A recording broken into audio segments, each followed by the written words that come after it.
प्रत्यशत।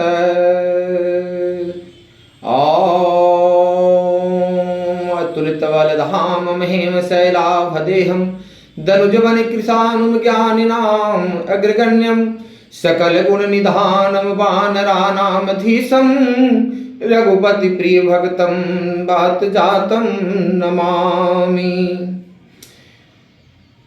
तो आज हनुमान जी का नाम लेकर के आज का दैनिक पंचांग और दैनिक राशि फल में आप सभी का स्वागत है। आइए जानते हैं आज का पंचांग। दिनांक 3/1/2026 दिन शनिवार, विक्रम संवत 2082 पौष मास शुक्ल पक्ष पूर्णिमा तिथि, अभिजीत मुहूर्त 12:04 से 12:45 तक, वहीं राहु काल 9:49 से 11:07 तक रहेगा। अब जानते हैं ग्रहों का गोचर। चंद्रमा आज आद्रा नक्षत्र मिथुन राशि में गोचर कर रहे हैं। अब जानते हैं 12 राशियों का राशिफल। तो मेष राशि के लिए आज स्वास्थ्य के ख्याल से समय उत्तम है, वहीं कैरियर में उतार चढ़ाव का स्थिति बना रहेगा। यात्रा में सावधानी पूर्वक यात्रा करें, लंबी दूरी की यात्रा करने से बचें। बाकी समय शुभ है। हनुमान जी की आराधना कर करके दिन का शुरुआत करें तो समय अच्छा होगा। वहीं वृश्चिक राशि के जो जातक हैं उनके स्वास्थ्य के ख्याल से आज उतार चढ़ाव रहने का समय बन रहा है। कृपया अपना स्वास्थ्य का ख्याल रखें, खान पान पर ध्यान रखें और कैरियर के मामले में उन्नति दिख रही है। खर्च की अधिकता रहेगी, भाग दौड़ भी रहेगी, लेकिन कैरियर में उन्नति का संयोग भी बन रहा है। वहीं यात्रा से सावधानी पूर्वक यात्रा करें, यात्रा भी मंगलमय होगा। वहीं मिथुन राशि के जो जातक हैं जिनके लग्न में चंद्रमा का गोचर हो चुका है, गुरु के साथ गज केसरी योग बना हुआ है, तो धन धान के मामले में उत्तम है, स्वास्थ्य के मामले में भी उत्तम है, कैरियर के मामले में भी उत्तम है और यात्रा भी धार्मिक यात्रा सफल होगा। वहीं विष्णु भगवान की आराधना कर करके दिन की शुरुआत करें तो पूरा दिन अच्छा रहेगा। वहीं कर्क राशि के जो जातक हैं जिनके व्यय भाव में चंद्रमा का गोचर है, स्वास्थ्य के मामले से बहुत अच्छा तो नहीं कहा जाएगा, लेकिन खान पान का ध्यान रखें और अपने शरीर का ख्याल रखें तो समय स्वास्थ्य के लिए भी मध्यम है। वहीं कैरियर में भी उतार चढ़ाव का स्थिति बना हुआ रहेगा। यात्रा करने के लिए जो है आप 10 बजे दिन के बाद कोई यात्रा करते हैं तो आपका यात्रा सफल होगा। वहीं शंकर जी का ध्यान धर करके और दिन का शुरुआत करें तो समय अच्छा होगा। वहीं सिंह राशि के जो जातक हैं जिनके लाभ स्थान में चंद्रमा का गोचर है, गुरु के साथ का गोचर है, तो लाभ तो अच्छा मिलने की संयोग दिख रही है। वहीं स्वास्थ्य के माध्यम से भी उत्तम दिख रहा है। कैरियर में उतार चढ़ाव का स्थिति बनेगा, लेकिन खास कर करके राजाओं के द्वारा लाभ होने की संभावना है, अपने उच्च अधिकारियों के द्वारा लाभ होने की संभावना है। वहीं यात्रा में सावधानी रखें और खान पान पर जो है बाहरी भोजन न करें, घर का सात्विक भोजन करें तो समय उत्तम रहेगा। वहीं कन्या राशि के जो जातक हैं जिनके दशम स्थान में कर्म भाव में गुरु और चंद्रमा का गोचर है, तो कर्म भाव में गुरु और चंद्रमा का गोचर जो है अच्छा परिणाम लेकर के आता है। कर्म आप अच्छा करेंगे और स्वास्थ्य भी आपका आज मध्यम रहने वाला है। वहीं यात्रा के मामले में थोड़ी सावधानी बरतने की आवश्यकता है। शंकर जी का ध्यान धर करके कोई यात्रा को करें तो आपका यात्रा सफल होगा। वहीं तुला राशि के जो जातक हैं जिनके भाग भाव में चंद्रमा और गुरु का गोचर है, यह भी एक बहुत अच्छा संयोग माना जाता है, क्योंकि चंद्रमा और गुरु का गोचर जो है गज केसरी योग बनता है। तो गज केसरी योग जो है धन धान के लिए, भाग के लिए, सब चीज के लिए अच्छा है और भाग भाव में बना हुआ है। तो तुला राशि के जातक जो है आज का समय अति उत्तम कहा जाएगा और स्वास्थ्य के माध्यम से भी अति उत्तम है, कैरियर में भी अति उत्तम है और यात्रा में भी अति उत्तम है।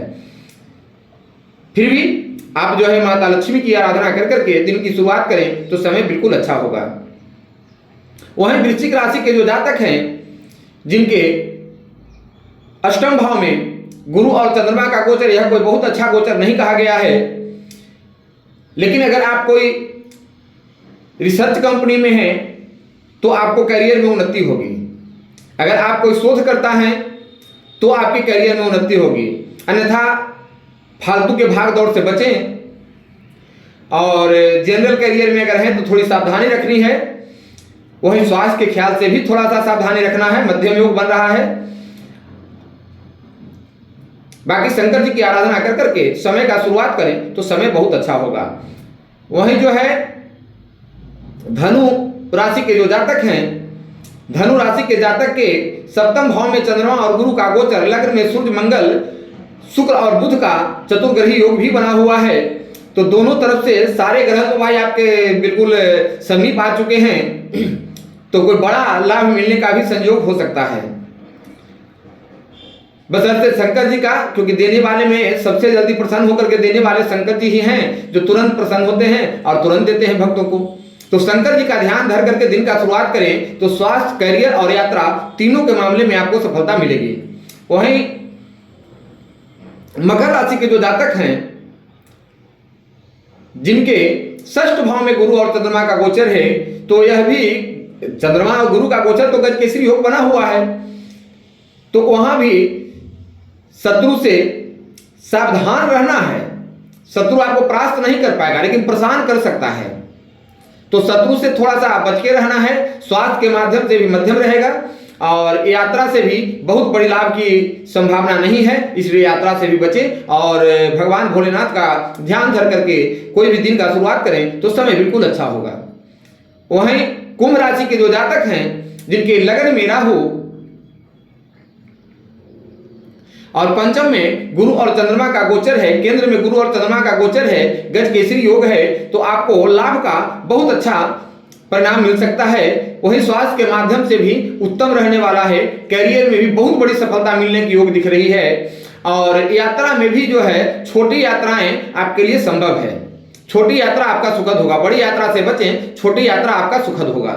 वहीं जो है मीन राशि के जो जातक है, जिनके लगन में शनि है और चतुर्थ भाव में सुख भाव में गुरु और चंद्रमा का गोचर है, गजकेसरी योग बना हुआ है, तो धन धान कोई संपत्ति से जुड़ा हुआ मामला आपका निष्पादन होने की संभावना दिख रही है। वहीं स्वास्थ्य के माध्यम से भी थोड़ा सा राहु हैं व्यय स्थान में और शनि लगन में बैठे हुए हैं, तो स्वास्थ्य तो मध्यम रहेगा ही रहेगा, इसमें कहीं कोई शक की बात नहीं है। तो स्वास्थ्य पर थोड़ा सा विशेष करके ध्यान रखें और खान पान पर भी बहुत सतर्की से रहें आप, क्योंकि आपका जो है फूड पॉइजनिंग का जो है स्थिति बन सकता है, तो फूड पॉइजन से बचें। वहीं यात्रा में जो है कोई लंबी यात्रा न करें, यात्रा सोच समझ करके करें। बाकी समय शुभ है। शंकर जी का ध्यान बराबर धरते रहें और अगर जो है संभव हो तो 11 बार हनुमान चालीसा का पाठ करके दिन का शुरुआत करें तो वह भी संभव है कि अति उत्तम फलदायी होगा। इसी के साथ जय सिया राम, हर हर महादेव और सभी को नववर्ष की हार्दिक शुभकामनाएं। और कल जो है फिर मैं दैनिक पंचांग और दैनिक राशि फल का जो है कार्यक्रम लेकर के आऊंगा। मैं कुछ कहना चाहता हूं आप लोगों से कि बहुत सारे लोग जो है कमेंट किए हैं कि हमारा इस राशि का बताइए, इस राशि का बताइए। जिनको पर्सनल कुंडली विश्लेषण कराना है, मैं निःशुल्क कुंडली विश्लेषण कर रहा हूं, जबकि निःशुल्क होना नहीं चाहिए। गुरु दक्षिणा कुछ ना कुछ तो लोग भेज ही दे रहे हैं हमको, मैं मना करने के बाद भी। और तो इसीलिए मैं कह रहा हूं कि जिनको अगर जन्म कुंडली का विश्लेषण करवाना हो, कृपया जो है वह अपने मैसेंजर के द्वारा हमें मैसेज करें, क्योंकि नंबर तो अभी मैं अलॉट नहीं किया हूं, नंबर भी अलॉट करूंगा।